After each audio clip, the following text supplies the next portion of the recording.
ایک نوجوان مسلسل اصرار کر رہا ہے کہ وہ مکتب اہل بیت میں داخل ہو جائے، یعنی وہ اپنی جو پریکٹس ہے اس کی نماز روزہ ادا کرنے کی اسے فقہ جعفریہ کے مطابق انجام دیا کرے۔ رہ جاتی تھی بات، میں اس جوان سے کہوں گا ذرا کھڑے ہو کر اپنے دوستوں کو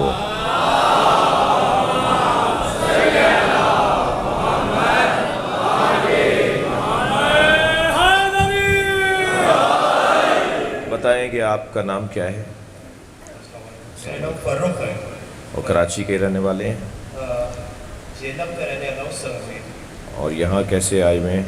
میں شیعہ ہو گیا۔ نہیں، یہاں کراچی کیسے آئے ہیں؟ میری پیدائش ہے یہاں کی۔ اچھا، وہ یہیں کے ہیں اصل آپ؟ وہ بزرگ آپ کے جہلم کے ہیں؟ جی۔ اچھا، کیوں شیعہ ہونا چاہتے ہیں؟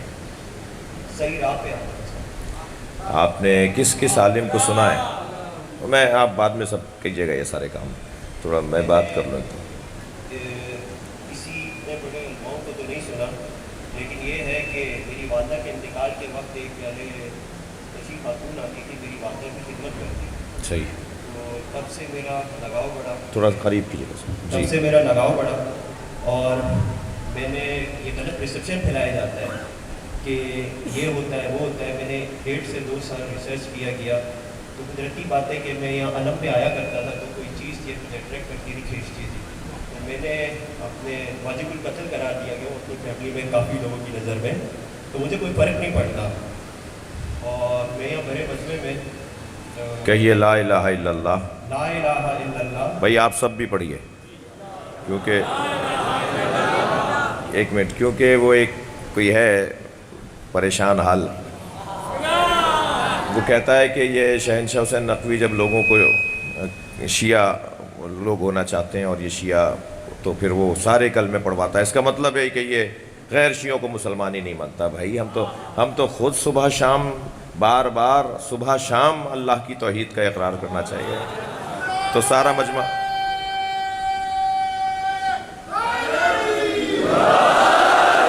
تو میں ایک پہلے جواب دے دوں ان صاحب کو جنہوں نے وہ اپنے لوگوں کو غلط فہمی کا شکار کیا ہے، کہ نہ صرف اس جوان کو جو شیعہ ہو رہا ہے، میں اس سے پوچھ ہی نہیں رہا کہ یہ پہلے کیا تھا، لیکن یہ ظاہر مسلمان ہے، مسلمان تھا، مسلمان ہے، اب بھی مسلمان ہی ہے۔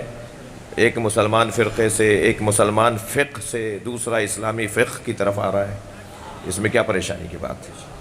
یعنی جس فقہ کو چھوڑ کر آ رہا ہے وہ بھی مسلمانوں کی فقہ ہے، اور جسے اپنا رہا ہے وہ بھی مسلمانوں کی فقہ ہے۔ تو جب یہ اتنے عرصے سے وہاں تھا تو ہمیں تو کوئی پریشانی نہیں تھی، تو اب جب یہ یہاں آ رہا ہے تو تمہیں کیوں پریشانی ہو رہی ہے؟ تو میرا تو ایک تو سوال یہ ہے۔ دوسری بات یہ کہ آزاد چھوڑ دینا لوگوں کو، کسی کو اگر کوئی بات سمجھ میں آ رہی ہے اور وہ اگر اپنانا چاہتا ہے تو آپ اس کو دباؤ میں، پریشر میں، واجب القتل ہو جائے گا، یہ ہو جائے گا۔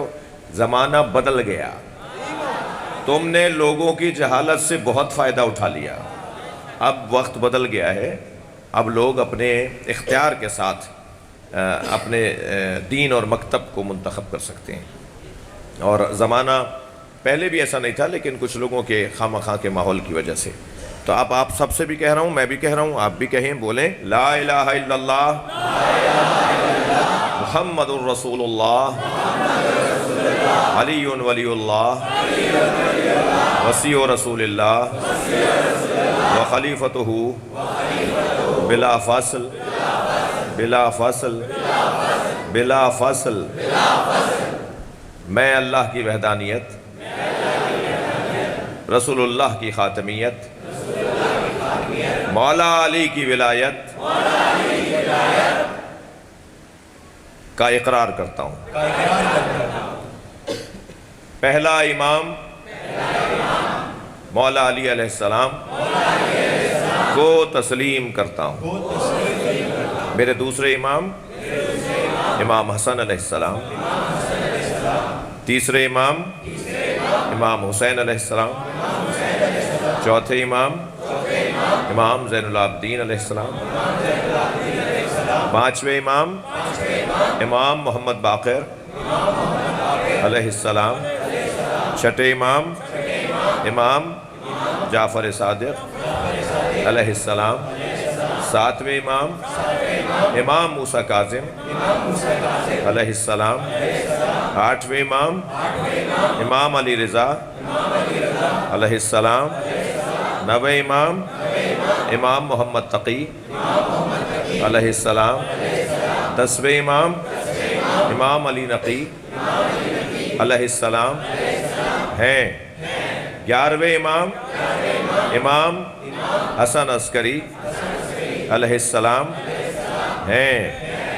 میں 12واں امام آخری امام جن پر یہ دنیا اپنا خاتمہ پائے گی، زمین عدل و انصاف سے پر ہوگی، ظلم و جور کا خاتمہ ہوگا، یعنی امام مہدی علیہ السلام عجل اللہ تعالی فرجہ الشریف کو مانتا ہوں۔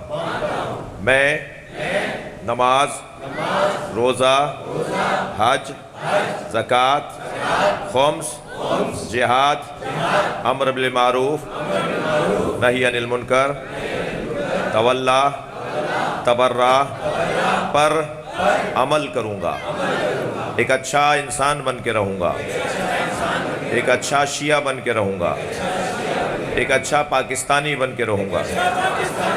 غیبت امام زمانہ میں علماء اکرام، مراجع عظام، مراجع تقلید سے دین سمجھوں گا۔ میں سنیوں سے پیار کرتا ہوں، پیار کروں گا، اچھا شہری، اچھا پڑوسی، اچھا پاکستانی، اچھا شیعہ بن کے رہوں گا، اور اس عہد پر قائم رہنے کے لیے اللہ سے توفیق کا طلبگار ہوں۔ یہ بھائی شیعہ ہو گئے ہیں، ان کی صحت، سلامتی، حفاظت کے لیے بلند تر صلوات۔